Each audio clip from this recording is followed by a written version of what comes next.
రావుగారికి ఉదయం నుండి ఏమీ తోచడం లేదు. గుమస్తా నారాయణను పిలిచి, రామచంద్రం ఇంకా ఊరి నుండి రాలేదా అని ప్రశ్నించారు. మొన్నే వచ్చారని విన్నాను. అరే, మొన్నొస్తే ఇటు తొంగి చూడను కూడా లేదు. రామచంద్రం గారితో ఒక పిల్లవాడు కూడా వచ్చాడట. రామచంద్రం గారికి రైల్లో దొరికాడట. రైల్లో దొరకడానికి ఎవరైనా మరిచి వెళ్ళడానికి పెట్టో బిస్తరో కాదు కదా. మరిచి వెళ్ళలేదు, వదిలేసి వెళ్ళింది వీడి తల్లి. జవాబు నారాయణ నుండి కాక రామచంద్రం గారి నుండే వచ్చింది. ఆయన మెడ రెండు చేతులతో పెనవేసుకుని బొద్దుగా ఎర్రగా రెండేళ్ల వయసులో ఉన్న బాబు ఆయన చంకనెక్కున్నాడు. ఆ దృశ్యాన్ని ఆశ్చర్యంగా చూశారు. కుసుమ వివాహం జరిగితే ఆమె బిడ్డను చంకనేసుకుని తిరగవలసిన రామచంద్రం ఎవరో వదిలేసి వెళ్లిన బిడ్డకు తాతయ్య అయ్యాడా? బాబును దించి ఒళ్ళో కూర్చోబెట్టుకుని సోఫాలో కూర్చున్నారు రామచంద్రం గారు. స్టేషన్లో నేను ట్రైన్ ఎక్కినప్పుడే ఆవిడ ఎక్కింది. వచ్చినప్పటి నుండి వీణ్ణి కూర్చోబెట్టుకుని ఒకటే ఏడుపు. ఏంటమ్మా, ఎందుకు ఏడుస్తున్నావు అని అడిగాను. వీళ్ల నాన్న ఫ్యాక్టరీలో పనిచేసేవారు. ఏడాది కిందట యాక్సిడెంట్లో పోయారు. యజమానులిచ్చిన 100, 200 హారతి కర్పూరమైపోయాయి. ఎక్కడైనా పనికి కుదురుదామంటే వీడు కాళ్లకు బంధమవుతున్నాడు. పిల్లల్లేని ఏ మహారాజులైనా సాక్కుంటామంటే ఇచ్చి వెద్దును అంది. ఓ స్టేషన్లో పిల్లవాడికి బిస్కెట్స్ తెస్తానంటూ కిందకి దిగి వెళ్ళింది. రైలు కదిలినా ఆవిడ రాలేదు. తల్లి కోసం పిల్లవాడు ఏడవడం మొదలు పెట్టాడు. పెట్టెలో జనమంతా ముట్టుకుంటే అంటుకుంటాడేమో అన్నట్టు కళ్ళపిగించి చూడడం తప్ప ఎవరూ దగ్గరికి తీయలేదు. నాకు మాత్రం ఆ పిల్లవాణ్ణి వదిలేసి రాబుద్ధి కాలేదు. తీసుకొచ్చేశాను. రావుగారు పరిశీలనగా చూశారు బాబుకేసి. ఆ తల్లి ఎంత దురదృష్టవంతురాలో పండులాంటి పిల్లవాణ్ణి వదులుకోవడానికి. రవి చిన్నప్పుడు అచ్చం ఇలాగే ఉండేవాడు. రావుగారు ఒక నిట్టూర్పు అణుచుకోవడానికి ప్రయత్నించారు. ఇక నీకు మనవడి లోటు తీరుస్తాడన్నమాట. ఏ పేరుతో పిలవాలి? కుసుమప్పుడే పేరు పెట్టేసింది. రాజేష్ కుమార్ అట. చిరునవ్వుతో చెప్పారు రామచంద్రం గారు. రాబాబు. రావుగారు చేతులు చాచారు. ఎంతో పరిచయం ఉన్నవాళ్ల బాబు ఆయన చేతుల్లో వాలిపోయాడు. రోజులు గడిచిపోతున్న కొద్దీ రాజేష్ ఇద్దరి వృద్ధులకు ముద్దుల మనవడైపోయాడు. ఇద్దర్నీ తాతగారు అని పిలిచేవాడు. చదరంగం ఆడేటప్పుడు పావులు తీసేసి ఇద్దర్నీ కాసేపు ఏడిపించి విసిగించి ఏదో ఓ లంచం ఆశపెట్టాక ఆట సాగనిచ్చేవాడు. రాజేష్కు 5వ ఏడు ప్రవేశించింది. రావుగారింటికి ఒంటరిగానే వచ్చేస్తుంటాడు. ఇంటి పిల్లాళ్ల ఇంట్లో తిరుగుతుంటాడు. నౌకర్లకు గుమస్తాలకు అతడంటే ముద్దు. రాజేష్ను చూస్తుంటే అందరి కళ్ళల్లో ప్రవీణే కదులుతుంటాడు. ప్రవీణ్ రాజేష్ వయసులో అచ్చం అతడిలాగే ఉండడం ఒక కారణం. ఆ రోజు ప్రవీణ్ పుట్టినరోజు. ఎవరూ మరిచిపోలేదు ఆ రోజు. రావుగారి హృదయంలో పొద్దట్నుండి ఏవో నల్లటి మేఘాలు ముసురుకుంటున్నాయి. ప్రవీ, ఎంత ముద్దుగా పెంచాను నిన్ను, ఎందుకిలా అయిపోయావు? వ్యభిచారులు, తాగుబోతులు ఎంతమంది లేరు? కానీ ఇలా విచ్చలవిడిగా కన్న తండ్రి ఎదుటే చేసి తండ్రి గుండెల్లో చిచ్చురగిల్చేవాళ్లు మాత్రం ఉండరు. రాజేష్ వచ్చాడు. రావుగారి ముఖం విప్పారింది. రాబాబు. అతడి చెయ్యందుకుని పైకి తీసుకెళ్లారు. రేపు నీకు అక్షరాభ్యాసం చేస్తుందటగా కుసుమక్క. ఇదిగో పలకా బలపం. ఈ తాతయ్య బహుమతి. నువ్వు గొప్ప విజ్ఞానివి కావాలని ఆశీర్వదిస్తున్నాను. బాబు, ఇవి కొత్త బట్టలు. ఇవి రేపు తొడుక్కోవాలి అంటూనే అతడిని దగ్గరకు లాక్కుని ముద్దు పెట్టుకున్నారు. అడుగో ఆ ఫోటోలో ఉన్నాడే ప్రవీణ్. చిన్నప్పుడు నీలాగే ముద్దులు లికేవాడు. చదువులో ఫస్ట్ నుండేవాడు. చేతికందొచ్చే తరుణంలో ఎవరో శాపం పెట్టినట్టుగా చిత్రంగా మారిపోయాడు. ఈ గుండెల్లో చిచ్చు రగిల్చాడు అంటూనే మరోసారి కన్నీళ్లు తుడుచుకున్నారు. మరునాడు అక్షరాభ్యాసానికి రావుగారు కూడా ఆహ్వానితులయ్యారు. రాజేష్ చేత సరస్వతీ పూజ చేయించి కొత్త పలక మీద సరస్వతి దిద్దించారు నంబి పంతులు. భోజనం చేసి కుసుమిచ్చిన తాంబూలం నవ్వులుతూ అన్నారు రావుగారు. ఒకప్పుడు ఈ ఊళ్ళో మనిద్దరి ఆస్తి వైభవం చెరి సమానంగా ఉండేది రామచంద్రం. క్షీణపక్ష చంద్రుళ్లా నీ వైభవం ఆస్తి తిరిగిపోయి నువ్వు సామాన్యుళ్లా మిగిలిపోయావు. అయినా నీకు బాధ లేదు. జరగవలసింది అంతే అన్నట్టు నువ్వు నిర్లిప్తుళ్లా చూస్తుండిపోయావు. ఈ పోయిన సంపద గురించి నీకెప్పుడూ చింతగాని అవమానంగాని కలగలేదు. నీ గాంభీర్యం చెదరలేదు. నేను పెద్దలాస్తిని రెట్టింపు చేశాను. అందరి నాలుకల మీద గొప్పవాణ్ణనే పేరు నిలుపుకొచ్చాను. కానీ ఇవేవీ నాకు శాంతినివ్వడం లేదు. ప్రవీణ్తోనే నా శాంతి, నా గర్వం అన్నీ పంపివేసి కుమిలిపోతున్నాను. ఈ అంధకారంలో నాకొక చిరుదీపిక కావాలి. ఎవరైనా ఓ అనాథ బాలుని పెంచి దత్తత చేసుకుందామనుకుంటున్నాను. ఉలిక్కి పడ్డట్టుగా చూశాడు రామచంద్రం. నీకేమైనా పిచ్చి పట్టిందా? ఇదేమంత మంచి ఆలోచన కాదు. తల తీవ్రంగా ఆడిస్తూ అన్నాడు. ఎంత చెడ్డవాడైనా నీ ఆస్తికొక వారసుడున్నాడు. కన్న కొడుక్కి అన్యాయం చేసి ఇంకెవరికో నీ ఇంట్లో స్థానమిచ్చి నీ ఆస్తి కట్టబెడతానండం ఎవరూ హర్షించని సంగతి. నీ ఆలోచన వింటే నవ్వుతారు కూడాను. ఎవరో నవ్వుతారని నాకు కావలసిందాన్ని వదులుకోమంటావా? ప్రవీణ్ నా కడుపున పుట్టినంత మాత్రాన నా ఆస్తికి వారసుడు కాలేడు. వాణ్ణి ఏనాటికైనా క్షమించి హక్కున చేర్చుకుంటానని మీరంతా అనుకుంటారు కాబోలు. అది ఈ జన్మలో జరగదు. నా ఆస్తిని అసలే అతడికి చెందనీను. ఎందుకు? తాగుడుకో ముండలకు తగలేయడానికా? అందుకేనా నా పెద్దలు నేను సంపాదించింది. ప్రవీణ్ నా కడుపున చెడగొట్టాడు. వాడెప్పుడో చచ్చిపోయాడనుకున్నాను. రావుగారి క్రోధావేశాలు చూసి అవాక్కైపోయారు రామచంద్రం గారు. రాజా రైల్లో నీకు చిక్కలేదనుకుని నాకిచ్చే. వాణ్ణి దత్తత చేసుకుంటాను. చదువు చెప్పించి ప్రయోజకుణ్ణి చేస్తాను. ప్రవీణ్ వల్ల దెబ్బతిన్న నా మనసు రాజా వలనైనా స్వాంతన పొందని. ఏరా అలా దిమ్మెరపోయి చూస్తావు? ఈ ముసలాడికి ఇదేం బుద్ధి అనా? 50 ఏళ్ళొచ్చాయనుకో. అయినా ఇప్పుడే ఏం చావను. రాయిలాంటి శరీరం నాది. వాణ్ణి పెంచి పెద్ద చేసి వాడి బిడ్డనెత్తాకగాని నేను చావను. నాకు మాత్రం ఎవరున్నారా? కుసుమయ్యే పెరట్లోనో తోట పని చేస్తూనో పుస్తకాలు చదువుకుంటూ ఉంటుంది ఏకాంతంగా. ఈ ఇంట్లో భయంకరమైన నిశ్శబ్దం నిండిపోయి నా గుండె మీద బరువుగా కూర్చుంటుంది. గత జ్ఞాపకాలు కలిచివేస్తుంటే ఇంట్లో బిక్కుబిక్కుమంటూ కూర్చునేవాణ్ణి. రాజా వచ్చాక ఈ ఇంట్లో ఒంటరితనం పారిపోయింది. కుసుమకు నాకు ఒంటరితనం లేకుండా చేసిన మంచి స్నేహితుడు బాబు. వాడిని దూరం చేసుకోవడం సాధ్యం కాదురా అన్నారు రామచంద్రం గారు. నాకు దత్తతిచ్చినంత మాత్రాన మీరు బాబుకు దూరం కానక్కర్లేదు. మనిద్దరి ముద్దు మురిపాలలో పెరుగుతాడు వాడు. కాని రాజా నా వాడిని మాత్రం అనిపించుకొని ఒక మంచి రోజున వాణ్ణి దత్తత స్వీకారం చేస్తాను. చీరకుచ్చిళ్లలో ముఖం దాచేసిన రాజేష్ జుట్టు వెనక్కి తోస్తూ కుసుమంది మృదు స్వరంతో. నేనొప్పుకోను మావయ్య. తల్లెవరో తండ్రెవరో కులమేమిటో స్థలమేమిటో. రైల్లో ఆ తల్లి చెప్పిన కథ నిజమని ఏం రూఢి? ఊరు పేరు తెలియని వాణ్ణి మీరు దత్తత చేసుకోవడం బాగుండదు. కోరి మీ వంశానికి కళంకం పూసుకున్నట్లవుతుంది. ఎవరెలా మారిపోయేది ఏం చెప్పగలం కుసుమ? ప్రవీణ్ మచ్చలేని వంశంలోనే పుట్టాడు. వాడెందుకిలా నీతిమాలిన వాడైపోయాడు? అటువంటి చండాలుడు మరి పుట్టబోడని అనిపించుకున్నాడే. వ్యధగా అడిగారు రావుగారు. వ్యభిచారం తాగుబోత్తనం నీచమైనవే మామయ్య. వాటికి లొంగిపోయినంత మాత్రాన ఆ మనిషి నీచుడు మాత్రం కాదు. మీ అబ్బాయి రక్తంలో ఏవో కొన్ని మంచి గుణాలు ఉండకపోవు. అవి బయటపడే సమయం వస్తే తప్పకుండా బయటపడతాయి. మంచి గుణాలా? వాడికా? ఓ తబద్దం. అమ్మా, వాడొత్త తాగుబోతు, వ్యభిచారి, సిగ్గులేనివాడు. వాడంత కిరాతకుడు మరి ఉండడు. నువ్వు వాణ్ణి చూడలేదు కాబట్టి అలా అంటున్నావు.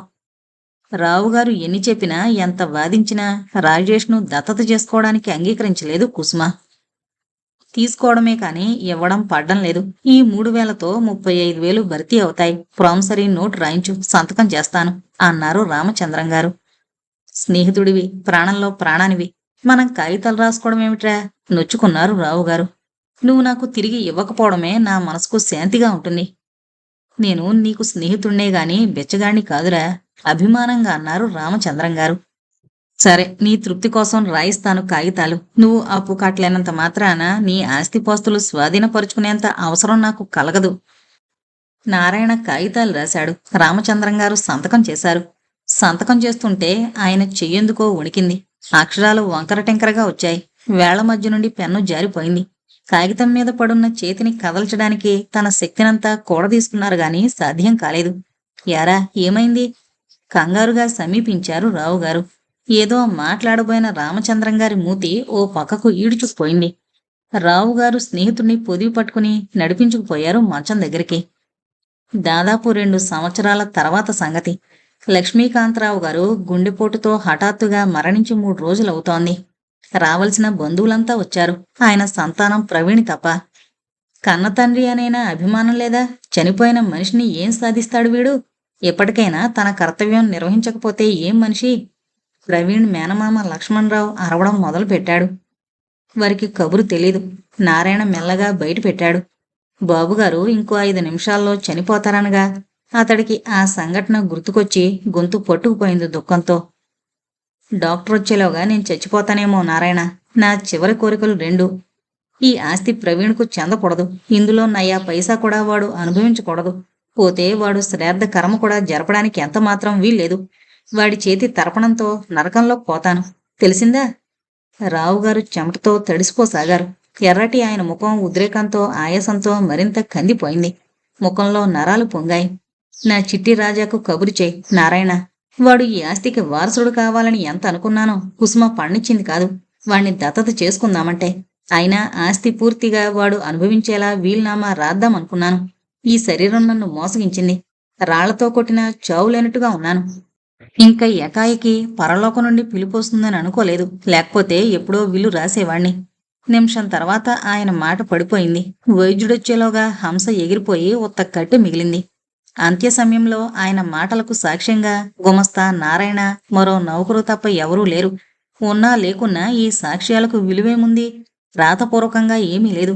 రేపొద్దన్న ఈ వార్తంది ఆ సుపుత్రుడు రావడం ఖాయం. ఈ ఆస్తి స్వాధీనపరుచుకోవడం అంతకంటే ఖాయం. ప్రవీణ్ తనకు ఉత్తర క్రియలు నడపకూడదన్న రావుగారి అంత్యకోరిక బయట పెట్టాడు నారాయణ. ఆస్తి సంగతేదీ చెప్పలేదు. చెప్పి ప్రయోజనం లేకపోగా కన్న కొడుకి అన్యాయం చేయదలిచారని రావుగారికి నింద రావడం తప్ప. కొడుకు చేయకపోతే ఇంకెవరు చేస్తారయ్యా ఉత్తర క్రియలు? దుష్టుడో నీచుడో ఎవడైనా కడుపున పుట్టాడు కాబట్టి పుణ్యగతులు అతడే కల్పించాలి. కొడుకుండగా మరొకరి చేత ఎలా చేయిస్తాం అన్నాడు లక్ష్మణరావు. చిత్తం. ప్రవీణ్ అడ్రస్ అయినా తెలుసా? చిత్తం తెలుసండి. నారాయణ కాగితాల మధ్య నుండి ఒక అడ్రస్ కాగితం తీసిచ్చాడు.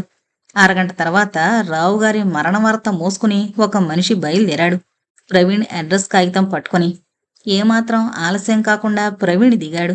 5 ఏళ్ల క్రితం తండ్రి చేత మెడపట్టి గంటబడిన ప్రవీణ్ ఈరోజు నిరాటంకంగా బోను నుండి బయటపడి అడవిలోకి చొచ్చుకుపోయే పెద్ద పులిలా ఆ ఇంట్లో అడుగు పెట్టాడు. అతడి చరిత్ర తెలిసిన బంధువుల ముఖాలు, అతని నడత ప్రత్యక్షంగా చూసిన ఆశ్రితులు, నౌకర్ల ముఖాలు జుగుప్సతో కుచించుకుపోయాయి. ఇహ ఈ ఇంటి ప్రతిష్ట మట్టిపాలు కావలసిందే అనుకున్నారు. తాగుడుకు, ముండలకు పెద్దలార్జించిన ఆస్తి హారతి కర్పూరం కాక తప్పదని ఒసుకుసలాడుకున్నారు.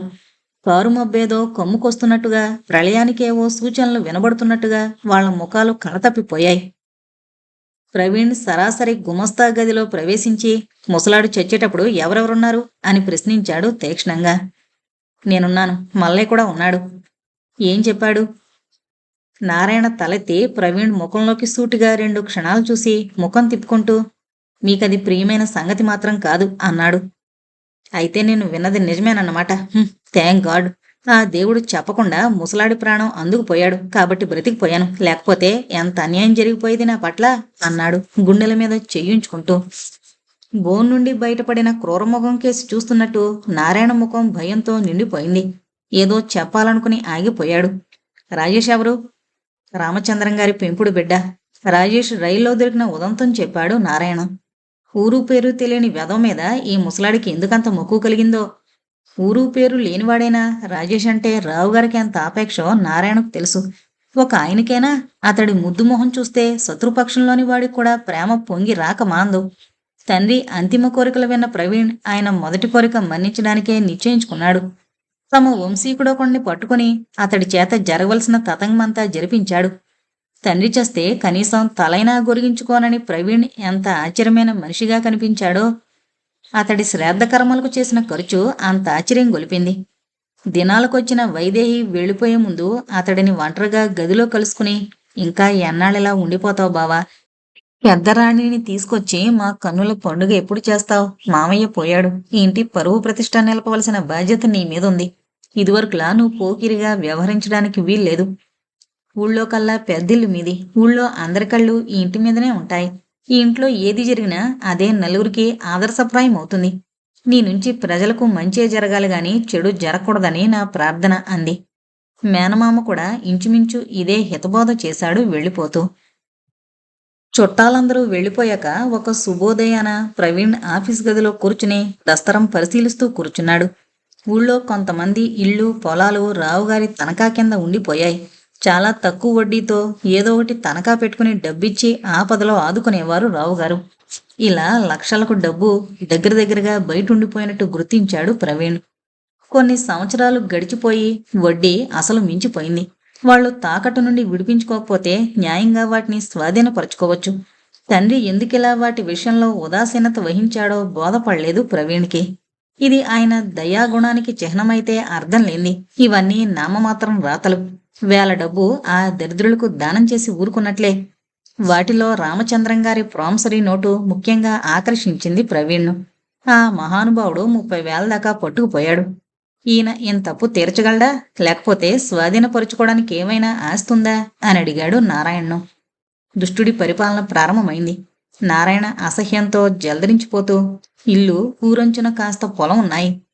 అయితే నెల్లాళ్ల గడువులో అప్పు చెల్లిస్తాడో, ఇల్లు పొలం స్వాధీనపరుచుకోమంటాడో తెలుసుకోండి. నారాయణ ముఖం వెలవెలబోయింది. రామచంద్రం గారు పక్షవాతంతో మంచంలో పడ్డారు. మనుషుల్ని గుర్తించే స్థితిలో కూడా లేరు. రేపో మాపో అనేటట్టుంది ఆయన స్థితి. ఈ వార్త ఎవరికి చెప్పమంటారు?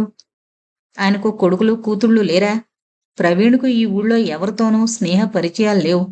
తండ్రిగారి చదరంగం మిత్రుడు రామచంద్రం గారిని చూశాడు గాని ఆయన కుటుంబ సంగతులేవి అతడికి తెలియవు. ఆయన ఇల్లు ఎక్కడుందో కూడా తెలీదు. ఆయనకు కొడుకులు లేరు చిన్నబాబు. కుమార్తె కుసుముంది. ఈ కబురు ఆమెకు చెప్పవలసిందే, కాని ఈ స్థితిలో చెప్పడం భావ్యం కాదు. తండ్రి అనారోగ్యమే ఆమెను కొంగదీస్తోంది. రేపో మాపో ఆ పెద్ద దిక్కు కాస్త తొలగిపోయి అనాథ బాలుడైన రాజా బరువుతో ఒంటరిగా మిగిలిపోయే ఈ స్థితిలో ఆమెకు నిలువ నీడను కూడా లేకుండా చేయడం తరతరాలుగా వస్తున్న మీ దాతృత్వానికి మచ్చ. రామచంద్రం గారు బాబుగారికి ప్రాణమిత్రులు. మీరిలా చేస్తే పైలోకాన బాబుగారి ఆత్మ సంకటపడుతుంది. వాళ్ళ దగ్గర నుండి రావాల్సిన జవాబు మీరిస్తున్నారా? ప్రవీణ్ దురుసుగా ప్రశ్నించాడు. వాళ్ళ పరిస్థితులతో నాకేంటి సంబంధం? నాకు కావలసింది డబ్బు. ఇలా దయతలుస్తూ కూర్చుంటే ఆస్తి ఒక్క పైసా కూడా నిలుపుకోలేను. అందరి విషయంలో నేను సిఫార్సు చేయడం లేదు చిన్నబాబు. ఆడపిల్ల, పైగా ఆపదలో ఉంది. అందుకని నేను కల్పించుకుంటున్నాను. పెళ్లి కాలేదా? చేసుకోలేదు. రామచంద్రం గారిని ఆ చింత కూడా కొంగదీసింది. ఎంత వయసు ఉంటుంది? 30కి దగ్గరే. అచ్చా! యజమాని పెదవుల మీద కదిలిన నవ్వుతో పాటు కళ్లల్లో చెమకమన్న మెరుపు చూశాక గతుక్కుమన్నాడు నారాయణ. నేను మీ నౌకర్నైనా వయసుతో వచ్చిన పెదరికంతో నేను మీకు ఒక మాట చెబుతాను చిన్నబాబు. బాబుగారు ఒక ఆస్తి మాత్రమే వదిలిపోలేదు. తరతరాలుగా వస్తున్న వంశ ప్రతిష్ట, దాతృత్వం ఇవి కూడా మీవిగా చేసుకోక తప్పదు. ఇంటి పేరు నిలపక తప్పదు. పేదవాళ్ల విషయంలో మీరు కఠినులు కాకూడదని నా ప్రార్థన. ఒకనాటి సాయంకాలం ఊరి మధ్య నుండి నడిచిపోతున్నాడు ప్రవీణ్. ఒక గుమ్మ ముందు గుమ్మపాల వంటి అమ్మాయి ఒకతే కళ్ళు చక్రాలు చేసుకుని అతడినే చూడసాగింది. అటువంటి స్ఫురద్రూపం ఈ ఊళ్ళో ఎవరికీ లేదు. పచ్చటి శరీరం, విశాలమైన నుదురు, సుందరమైన ఆ కళ్ళు చూస్తే ఆ క్షణంలో అతడి గురించి విన్న కథలన్నీ కలలనిపిస్తాయి. అంత స్వచ్ఛంగా మెరుస్తున్నాయి అతడి కళ్ళు. ఆ నడకలోని దర్పమే చెబుతోంది అతడు గొప్పింటి బాబు అని. ఆ పిల్లకు ఎవరూ చెప్పకపోయినా తెలిసిపోయింది. ఎక్కడి నుండొచ్చాడో ఆ పిల్ల తండ్రి ఒక కసురు కసిరాడు. ఆ పిల్ల ఒక్క అంగలో లోపల పడేట్టు. తర్వాత ఇటు తిరిగి ముఖం మీద నవ్వు పులుముకొని వినయంగా నమస్కారం చేశాడు. చిన్నబాబు గారు ఎక్కడికో బయలుదేరారు. వెనకనున్న నౌకర్ నుండి వచ్చింది సమాధానం. పొలం చూడ్డానికి. ప్రవీణ్ తిరిగొచ్చేటప్పటికి కనుచీకటి పడుతోంది. ఊరి చివరున్న బంగ్లా ఒకటి చూసి ఎవరిది ఇల్లు అని అడిగాడు. రామచంద్రం గారిదండి. ఎలా ఉంది ఇప్పుడు ఆయనకు? రోజులు లెక్కబెట్టుకోవాల్సిందేనండి. ప్రవీణ్ అడుగులు అప్రయత్నంగా తలుపులు తెరుచుకునున్న ఆ ఇంటి పెద్ద గేటుపై పడ్డాయి. కుసుమ వాళ్ల పని మనిషి వాకిట్లోనే ఇతడిని చూసి పులిని చూసిన మనిషిలా లోనికి పరిగెత్తింది. 5 నిమిషాల తర్వాత గుమ్మం దగ్గర ఆగిపోయిన ప్రవీణ్ను ఆహ్వానించడానికి అదే వచ్చింది. రండి చిన్నబాబు. కుర్చీ అదే జరిపింది. బాబుగారిని పలకరించిపోవడానికి వచ్చారా అని పలకరించింది. ఆ గదిలో ఉన్నారు, రండి. ఆ గదివైపుగా వెళ్లబోతున్న ప్రవీణ్కు తలుపు చాటు నుండి ఒక కోమల కంఠం వినిపించింది. ఒక పూలతీగ కాళ్లకు అడ్డం పడ్డట్టుగా ఆగిపోయాడు.